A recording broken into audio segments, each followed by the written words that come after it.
Ce matin, vous allez m'aider à acclamer notre Seigneur Jésus-Christ parce que il m'a fait rencontrer un de ses merveilleux fils, Monsieur Pasteur Roger et Nyaouto, qui vient directement du Togo.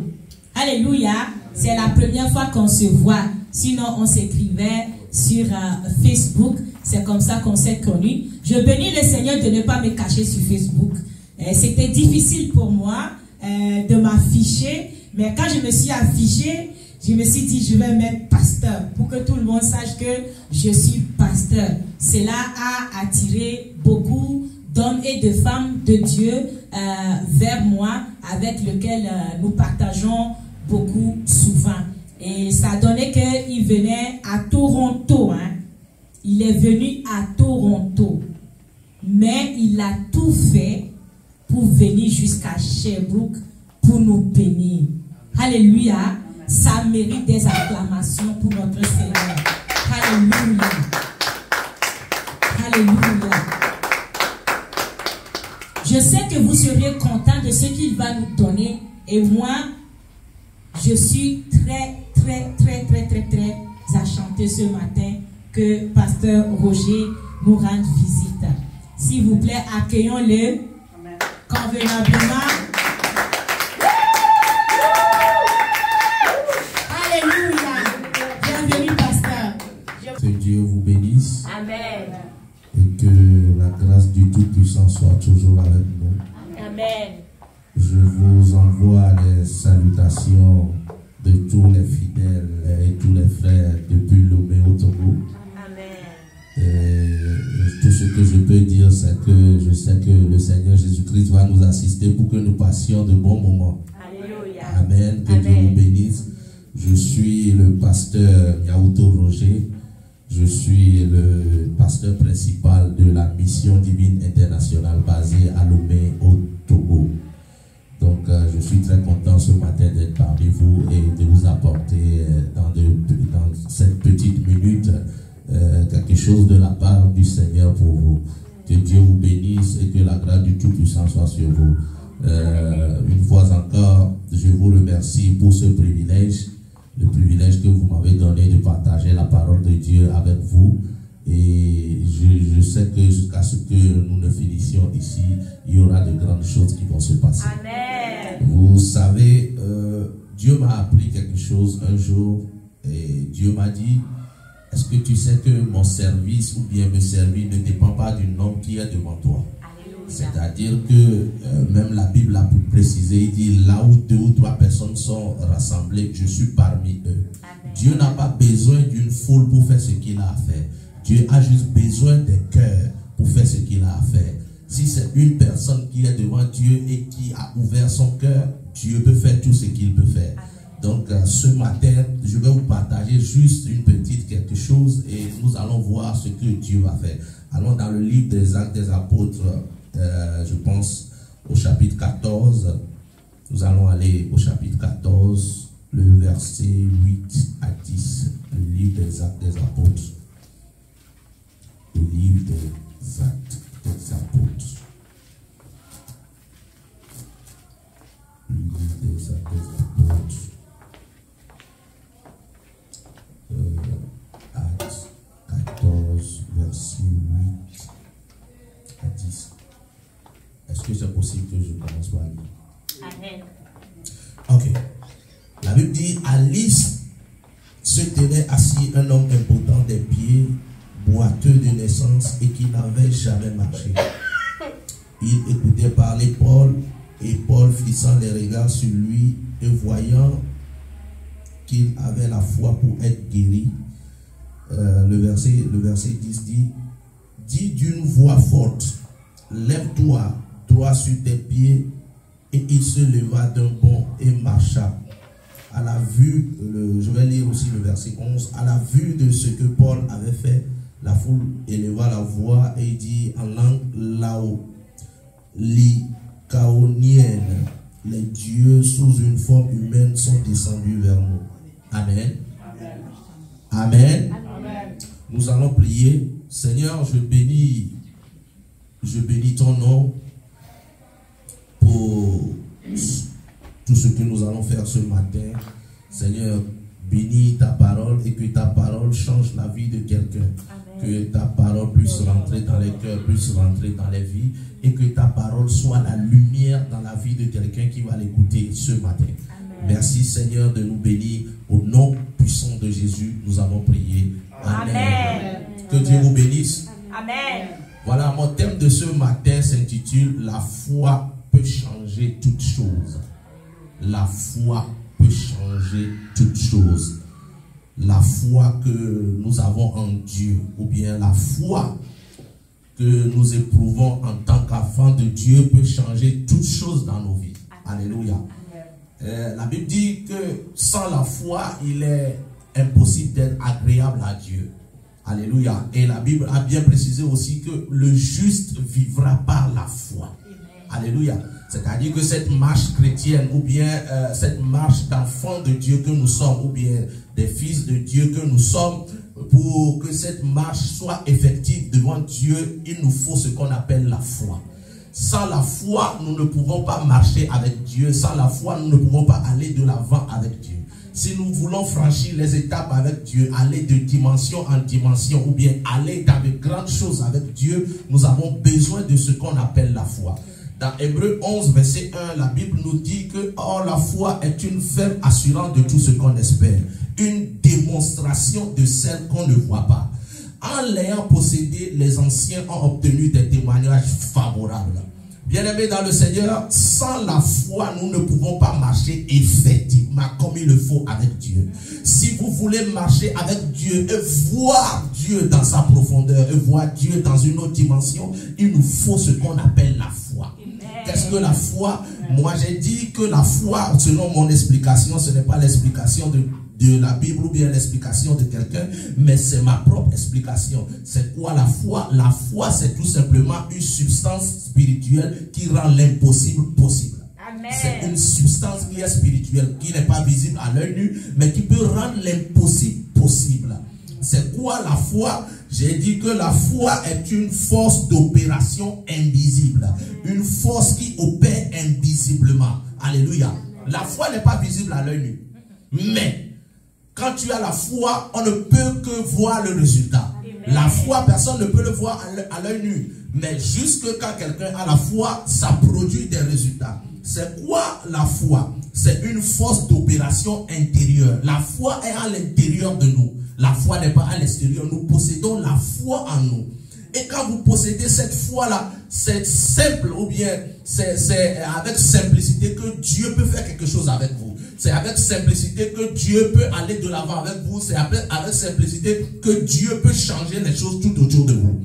L'histoire que nous avons lue, c'était une histoire très simple que nous avons lue dans le livre des Actes des Apôtres, le livre des Actes des Apôtres qui est un livre extraordinaire qui a commencé par nous parler de l'effusion du Saint-Esprit, de comment les apôtres ont reçu le Saint-Esprit et comment ils ont commencé par manifester la plénitude de l'Esprit Saint.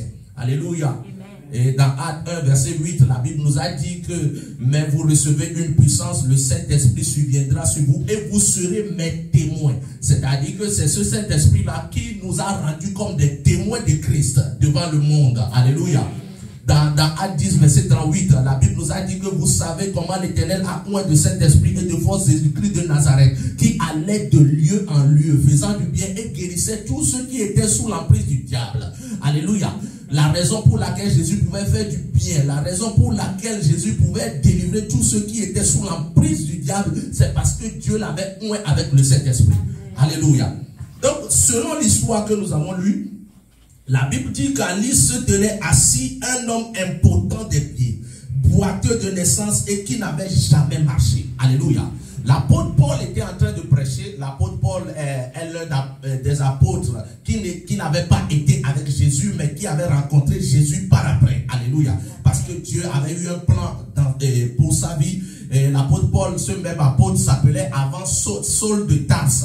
Et ce Saul de Tarse, ayant rencontré Jésus et que Jésus voulait faire de grandes choses avec lui, Jésus a fait en sorte qu'il a commencé sa mission. Et dans sa mission, c'est là qu'il était en train de prêcher dans une ville qu'on appelait Lystre. Et la Bible dit que quand il prêchait, il y avait un homme impotent des pieds. C'est-à-dire, l'homme n'a jamais marché. Alléluia. Depuis qu'il est né, depuis sa naissance, il n'a jamais marché. Il ne sait pas comment on marche, il ne sait pas comment on peut bouger les pieds pour marcher. Il voyait seulement les gens marcher, mais lui-même ne l'avait jamais expérimenté. Il était en train de regarder Paul prêcher. Alléluia. Et la Bible a dit quelque chose. Il écoutait Paul parler. Et Paul fixant les regards sur lui et voyant qu'il avait la foi pour être guéri. Alléluia. La Bible dit que quand Paul a fixé les regards sur lui, Paul a vu qu'il avait il avait la foi pour être guéri. Comment est-ce qu'on peut fixer juste un regard sur une personne et on sait que la personne a la foi pour être guérie? Alléluia. Alléluia. Paul le regardait et en même temps Paul a su que la foi que la personne que je suis en train de regarder a la foi pour être guérie. Bien-aimé dans le Seigneur, en tant qu'enfant de Dieu, en tant que les créatures de Dieu, en tant que des fils de Dieu, quand tu vois ton prochain qui dégage la foi, tu sauras. Parce que l'esprit qui nous anime est un. L'esprit qui nous anime n'est pas deux, c'est un seul esprit. Donc quand tu vois l'autre qui dégage le même esprit que toi, tu sais en même temps que cet homme-là dégage le même esprit que moi. Quand Paul l'a vu, Paul a su en même temps que cet homme est connecté avec moi spirituellement. Quelque chose pouvait se passer. Donc, bien-aimé dans le Seigneur, le fait d'écouter la parole de Dieu seulement ne suffit pas. Il faut que ceux qui sont assis, ou bien ceux qui sont les membres, ou bien ceux qui sont les enfants de Dieu, soient connectés spirituellement avec l'orateur, avant que quelque chose ne se passe. Paul a compris, parce que ce n'était pas lui seul qui était là-bas. Il y avait beaucoup de personnes quand Paul prêchait. Mais c'est seulement lui que Paul a vu parmi les gens. Et Paul a su que la personne là avait une foi qui pouvait faire passer quelque chose. Amen. Alléluia. Bien-aimé dans le Seigneur, si vous venez par exemple dans un endroit comme ça, ou bien vous venez dans un endroit où la parole de Dieu est prêchée, il faut que vous faites un avec cette parole-là. Il faut que vous soyez connectés, pas physiquement avec cette parole, mais spirituellement avec la parole. Quand vous êtes connectés spirituellement avec la parole, c'est simple que quelque chose se passe dans votre vie. C'est simple que quelque chose avance dans votre vie. C'est simple que la parole la produise quelque chose dans votre vie. Mais quand vous n'êtes pas connecté avec votre esprit, il n'y a rien qui se passe. C'est pourquoi la Bible nous a donné une parabole qu'un semeur est parti semer. Il a semé dans un endroit qui est un endroit pierreux. Il a semé dans un autre endroit qui est un autre endroit qui a pu produire quelque chose de bon. Donc dans ce que j'aimerais vous exhorter de ce côté-là, c'est que quand vous venez dans un endroit comme ça, essayez d'être connecté avec la parole spirituellement. Quand par exemple l'orateur est en train de parler, ou bien la personne qui donne la parole est en train de parler, ne regardez pas ce qu'il est en train de dire, mais regardez au-delà de ce qu'il est en train de dire. C'est comme ça qu'on se connecte à la parole de Dieu. C'est comme ça que la parole de Dieu peut produire dans la vie de quelqu'un. Donc Paul a détecté que cette personne-là n'était pas connectée physiquement à ce qu'il disait, mais cette personne-là était connectée spirituellement. Cette personne-là avait une soif pour que cette parole-là puisse produire quelque chose dans sa vie. Donc quand Paul a vu que cette personne-là avait cette soif-là, et c'est la soif-là qui produit la foi. C'est-à-dire que la chose qui produit la foi dans la vie d'une personne, c'est la soif que la personne a. C'est pourquoi la Bible dit qu'un jour Jésus passait quelque part, Jésus passait avec toute une foule, et il y avait un aveugle qui était assis qu'on appelait Bartimée. La Bible dit que quand Bartimée a entendu que c'était Jésus-Christ de Nazareth, il a commencé par crier: Jésus, oh Jésus, fils de David, aie pitié de moi. Pourquoi? Parce que Bartimée avait cette soif-là, que quand je vais regarder, quand je vais entendre parler seulement de Jésus, ou bien quand Jésus va passer là où je suis, avec ma soif, je pourrais obtenir quelque chose de Jésus. Bien-aimé dans le Seigneur, quand on vient à Christ, ou bien quand on vient à Jésus, si nous n'avons pas la foi d'obtenir quelque chose de chez Dieu, nous n'aurons rien. Le fait d'être dans la présence de Dieu, c'est le fait d'être quelqu'un qui a la foi et d'être quelqu'un qui a la soif de pouvoir tirer quelque chose de notre Dieu. Alléluia. Praise the Lord. David a dit quelque chose. Il dit: et j'habiterai dans la maison de l'Éternel jusqu'à la fin de mes jours. Je je serai dans la maison de l'Éternel. Il y a quoi dans la maison de l'Éternel? La présence. Alléluia. Ce que David disait, c'est que je n'aime pas me tenir hors de la présence de Dieu. J'aime toujours partout où je suis que cette présence-là soit avec moi. Qu'est-ce qui produit la présence? C'est la soif. La soif. Dieu avance toujours. Dieu aime toujours les gens qui ont soif. Regardez tous les miracles. Regardez tout ce qui s'était produit dans la Bible. C'était toujours parti de la soif des hommes. Tous les hommes sont ordinaires. Tous les hommes sont simples comme tout le monde. Mais qu'est-ce qui produit les miracles chez les uns et ne produit pas les miracles chez les autres? C'est la soif. C'est la soif. Dans Ésaïe 55, verset 1, il dit, vous tous qui avez soif, venez aux eaux. Vous tous qui avez soif, venez aux eaux. Même celui qui n'a pas d'argent, venez acheter du lait et du vin sans argent. Tu n'as pas besoin d'argent ou bien tu n'as pas besoin des choses matérielles pour avoir cette soif-là. C'est la soif qui peut tirer quelque chose que les autres ne peuvent pas tirer dans le monde spirituel. Alléluia. Donc Bartimée a vu que c'était Jésus qui passait. Et qu'est-ce que Bartimée a fait? La Bible nous dit que Bartimée a commencé par crier. Quand Bartimée criait, les gens qui étaient autour de Jésus lui disaient, mon frère, tais-toi. La Bible dit que c'est alors que les gens disaient à Bartimée de se taire, c'est alors qu'il a commencé par crier encore plus fort. C'est pour leur dire, mes frères, vous ne savez pas la soif que j'ai. Je ne peux pas entendre que Jésus-Christ est en train de passer et je vais me taire ici. Vous étiez autour de lui, vous avez des problèmes, mais vous êtes tués. Mais moi, en tant que quelqu'un qui a soif, je ne peux pas me taire.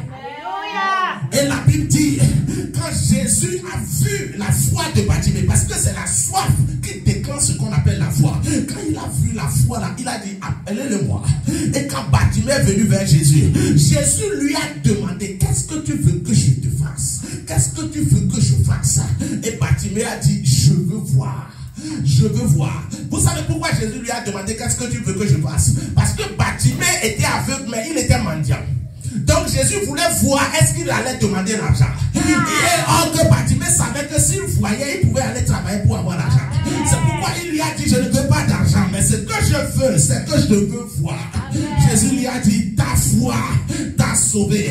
À partir d'aujourd'hui, vois, tu ne seras plus aveugle. Et Bartimée a commencé par voir. Alléluia. Donc la Bible dit que quand Paul a vu que la personne que je suis en train de voir, la personne a une foi. La personne est différente des autres. Bien-aimés dans le Seigneur, quand nous venons à l'église, nous devons être différents des autres. Nous sommes tous, nous pouvons être tous dans la foule, mais nous ne sommes pas de la foule. Amen. Alléluia. Amen. On peut venir être dans la foule, on peut venir s'asseoir ici, mais nous ne sommes pas les mêmes. Nous devons expérimenter une autre dimension que les autres. Écoutez-moi. La plus grande des choses, c'est de savoir ce qu'on vient chercher dans la maison de Dieu. Parce qu'il y a des gens qui viennent dans la maison de Dieu qui ne savent pas ce qu'ils viennent chercher. Dans la maison de Dieu, la première des choses, c'est dans la présence de Dieu. Dans la maison de Dieu, la deuxième des choses, c'est pour venir adorer. Nous adorons. L'adoration amène à la dimension qu'on appelle l'intimité. Quand tu adores le Seigneur, tu rentres dans l'intimité avec Dieu. La troisième des choses, nous sommes venus à l'église. Pourquoi? Parce que nous savons que le souffle qui nous anime vient du Seigneur. Ce n'est pas ton propre souffle qui t'anime. Job a dit, le souffle du Tout-Puissant m'anime. Il sait que le souffle qu'il a... Écoutez-moi bien. Quelqu'un a dit que nous mourrons chaque jour, mais nous-mêmes, nous ne le savons pas. Que c'est le Seigneur qui nous réveille. Écoutez, quand quelqu'un dort, ou bien quand une personne dort, qui peut me dire là où il est? Est-ce que toi-même tu sais là où tu es? Si le Seigneur ne te réveille pas le matin, ça veut dire que tu es parti. Alléluia. Donc, ce que nous devons comprendre, c'est que c'est le souffle du Tout-Puissant qui nous anime. Donc, parce que le souffle là nous anime, nous lui devons remerciement. C'est pourquoi nous venons dans sa présence pour lui dire, merci Seigneur, parce que ton souffle continue de m'animer. Je te remercie, je te rends gloire, je te donne toute cette gloire là. Alléluia. Alléluia. Donc, chacun doit comprendre pourquoi il vient dans la présence de Dieu. Nous ne venons pas dans la présence de Dieu à cause des miracles. Nous ne venons pas dans la présence de Dieu parce que nous voulons des choses matérielles ou bien certaines choses. Mais nous venons dans la maison de Dieu parce que la première des choses, nous savons que nous sommes des enfants de Dieu. Un enfant vient toujours à son père. Un enfant ne reste pas loin de son père. Mais un enfant doit être toujours proche de son père. Amen. Amen. Alléluia. La Bible a dit quelque chose. Il dit que Quand Paul a vu qu'il avait la foi d'être guéri, Paul dit d'une foi forte, lève-toi sur tes pieds. La Bible dit, et il se leva d'un bond et marcha. Quelqu'un n'a qu'à dire, la foi peut tout. La foi peut tout. Quelqu'un n'a qu'à dire, la foi peut tout changer. La foi peut tout changer. Quelqu'un qui n'a pas marché, qui n'a jamais marché dans sa vie, juste par une parole, la personne a répondu et a commencé par marcher. Amen. Ce que vous devez comprendre de la foi, c'est-à-dire que la foi pousse les choses à s'accomplir instantanément. Amen. Quand Paul a parlé, la Bible n'a pas dit qu'il y a eu des interférences. La Bible a dit en même temps d'un bond, il s'est levé et il a commencé par marcher. Amen. Si nous voulons des choses qui se passent instantanément avec le Seigneur, nous avons besoin d'une seule chose, c'est la foi. Amen. Ce matin, j'aimerais t'exhorter. Je sais que tu as la foi. Je sais que toi-même tu crois que tu as la foi. Mais j'aimerais t'exhorter ce matin encore d'augmenter ta foi. J'aimerais t'exhorter ce matin d'aller plus en profondeur. Vous savez, chaque fois que tu te dis que tu connais Dieu, c'est là que tu sauras que tu ne le connais pas. Parce que Dieu est immensément immense. Amen. Il est profond, plus que la profondeur. Personne ne peut dire qu'il connaît Dieu. Chaque fois que tu arrives à un point où tu te dis que tu connais Dieu, c'est là que Dieu te démontre encore que tu ne peux jamais le connaître. Parce que le jour où tu connaîtras Dieu, il ne sera plus Dieu. Alléluia. Amen. Personne ne peut connaître Dieu. Donc, peut-être que tu te dis, j'ai la foi. Peut-être que tu te dis, oh, je crois en Dieu. Mais c'est le moment de comprendre encore plus que tu dois aller dans une autre dimension avec Dieu. Dieu aime toujours quand nous allons dans les eaux profondes avec lui. Même Jésus était avec ses disciples et leur a dit, allons à l'autre bord. C'est-à-dire, quittons ce bord-là, allons à l'autre bord. Parce que c'est à l'autre bord que nous allons découvrir ce que nous n'avons pas vu à ce bord-là. Chaque fois avec Dieu, il faut toujours aller à l'autre bord. Il faut toujours dépasser les limites. Il faut toujours être dans l'illimité avec Dieu. Ne pas se limiter pour dire, voilà ce que j'ai vu de Dieu. Je sais que ce que j'ai vu, ça suffit. Non. Rien ne suffit avec Dieu. Dieu veut que nous allons toujours dans les eaux profondes, que nous allons toujours de l'avant, que nous fassions l'impossible avec lui. La Bible dit qu'aux hommes, cela est impossible, mais à Dieu, tout est possible. Ça veut dire que c'est l'humain qui est limité, mais Dieu est un Dieu illimité. Amen. Donc nous allons prier ce matin. Nous allons demander à Dieu d'augmenter notre foi. Nous voulons que Dieu nous amène dans les eaux profondes. Nous voulons que Dieu fasse ce que nous n'avons jamais vu dans nos vies. Nous voulons que Dieu transforme nos vies. Nous voulons certaines choses venant de lui. Écoutez-moi bien. Quand vous avez la foi, c'est simple d'être en intimité avec Dieu. C'est la foi qui t'amène dans son intimité. C'est la foi qui t'amène déjà dans ce qu'on appelle les profondeurs de Dieu.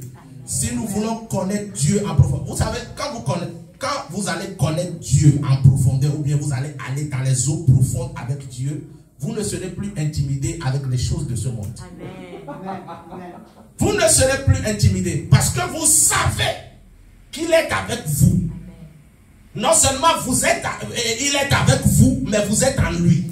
Quand vous êtes en Dieu, et que Dieu est avec vous, vous ne serez plus intimidé, vous ne serez plus, c'est-à-dire que vous n'aurez plus des yeux pour les choses de ce monde. Vous savez là où Dieu vous amène, vous savez déjà ce que vous êtes, parce que le jour où tu le connaîtras, c'est ce jour où tu te connaîtras. Amen. Nous voyons en Dieu, vous comprenez ce que je dis? Amen. Il dit par ta lumière, nous avons la lumière. Donc, c'est-à-dire que quand tu marches dans la lumière de Dieu, c'est là que toi aussi tu retrouves la lumière. Dans Ésaïe 60, verset 1, la Bible dit, lève-toi, sois éclairé quand ta lumière arrive. Voici les ténèbres couvrent la terre, l'obscurité les peuples. Mais sur toi, la gloire de l'Éternel se lève. Les nations marcheront à ta lumière et les rois à la clarté de tes rayons.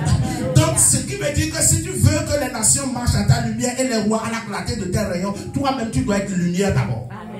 Et comment être cette lumière-là? C'est que tu dois te connecter à la personne qui est la lumière, qui est Dieu et Jésus-Christ de Nazareth. Amen. Que Dieu vous bénisse et que sa grâce soit sur vous. Au nom de Jésus.